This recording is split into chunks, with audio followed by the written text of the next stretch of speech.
ya Tuhan, dan jadi baru seluruh muka bumi. Doa orang benar, bila didoakan dengan penuh keyakinan, akan sangat besar kuasanya.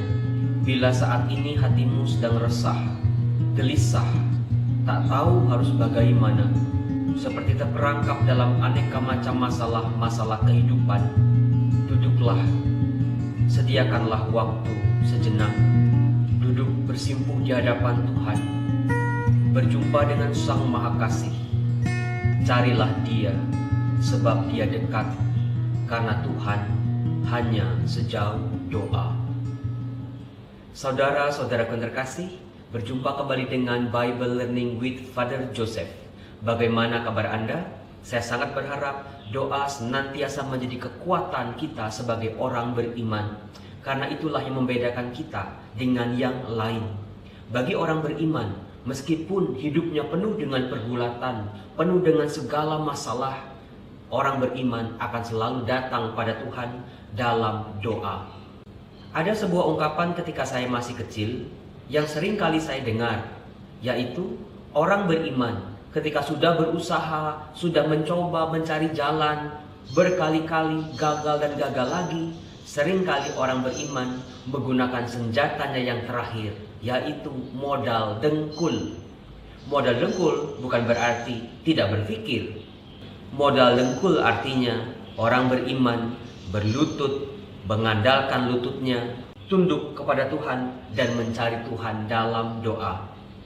Saudara-saudara terkasih, percayalah, bagi orang beriman, doa adalah sebuah kekuatan. Jangan pernah tinggalkan rutinitas doa. Doa adalah sebuah pertemuan kita dengan Allah, di mana kita bisa berjumpa dengan Allah, berbicara dengan intim dengan Allah, bersyukur atas segala kasih karunia yang diberikan kepada kita. Dan juga doa adalah sebuah kesempatan emas bagi umat beriman untuk mendengar kata-kata Allah, untuk memahami jejak-jejak Allah, karya-karyanya yang ajaib dalam hidup kita. Kali ini saya akan menceritakan salah satu pengalaman saya ketika saya berstudi doktoral di Filipina. Di sana saya ngekos, saya seorang diri. Kalau mau makan, cari makan di rumah makan, atau mengharapkan umat yang datang bawa makanan ke tempat kos-kosan saya. Pada waktu itu saya sedang mengalami sebuah pergulatan yang tidak mudah, sebuah kebuntuan, di mana saya merasa semua yang saya perjuangkan tampak sia-sia. Ketika saya hampir putus asa, ada satu kekuatan yang bisa saya andalkan, yang merubah cara pandang saya, melihat kegagalan, melihat aneka macam persoalan-persoalan hidup yang seringkali tidak sesuai dengan kehendak-kehendak saya. Kisahnya seperti ini. Sore itu, aku duduk sendiri di sebuah kedai kecil di pinggir jalan. Tidak ada orang lain selain diriku di kedai kecil yang cahaya lampunya hanya remang-remang. Mungkin karena di akhir pekan banyak mahasiswa yang pulang ke rumah keluarganya daripada tetap tinggal di tempat kos seperti diriku ini.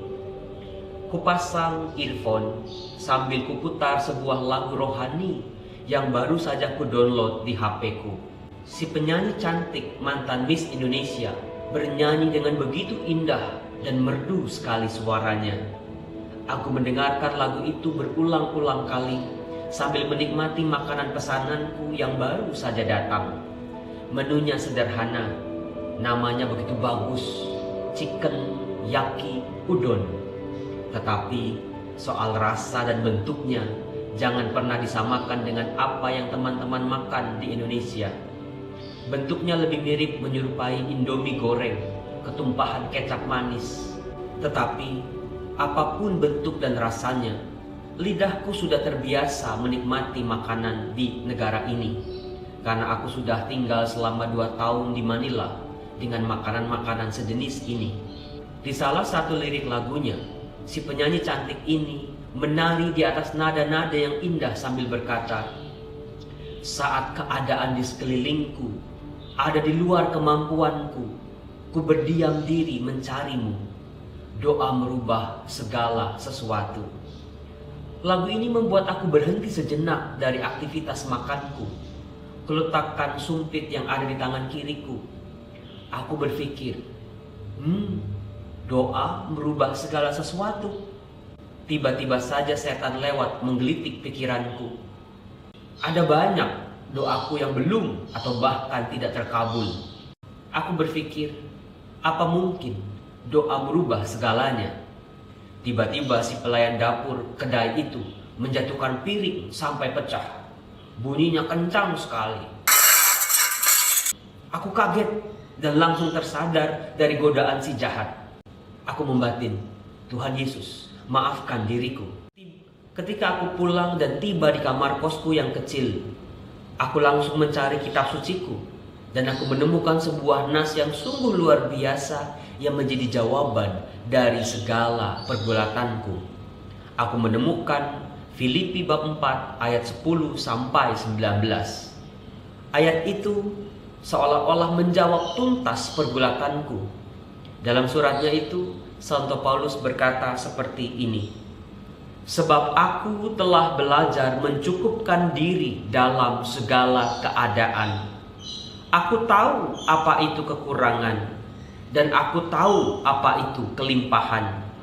Dalam segala hal dan dalam segala perkara, tidak ada sesuatu yang merupakan rahasia bagiku, baik dalam hal kenyang maupun dalam hal kelaparan, baik dalam hal kelimpahan maupun dalam hal kekurangan. Segala perkara dapat kutanggung di dalam Dia yang memberi kekuatan kepadaku. Ayat-ayat ini ternyata ada hubungannya dengan pergulatanku, berkaitan dengan apakah doa merubah segala sesuatu. Bagaimana sikap orang beriman kalau doanya belum atau tidak dikabulkan oleh Tuhan? Tidak dapat disangkal bahwa doa itu membawa daya ubah yang sangat luar biasa. Tetapi saudara-saudaraku yang terkasih, yang diubah pertama-tama bukanlah keadaan di sekeliling kita. Sakit menjadi sehat, tidak punya uang jadi punya uang, rumah tangga berantakan langsung akur kembali.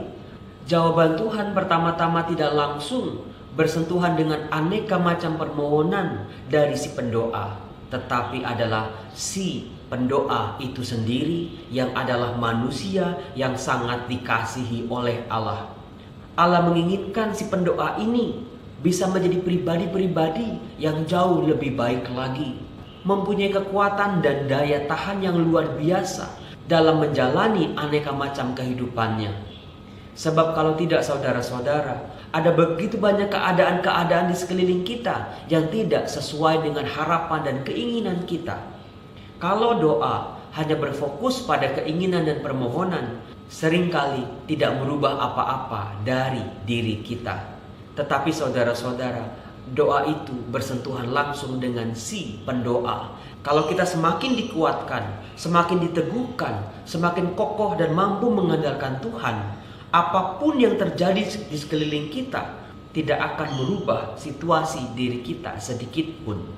Itulah kekuatan doa yang merubah hidup kita. Maka saudara-saudara yang terkasih, belajarlah dari ajaran Santo Paulus yang mengatakan, aku telah belajar mencukupkan diri dalam segala keadaanku. Doa itu mendewasakan. Doa itu mengajak kita untuk belajar mencukupkan diri dalam segala hal.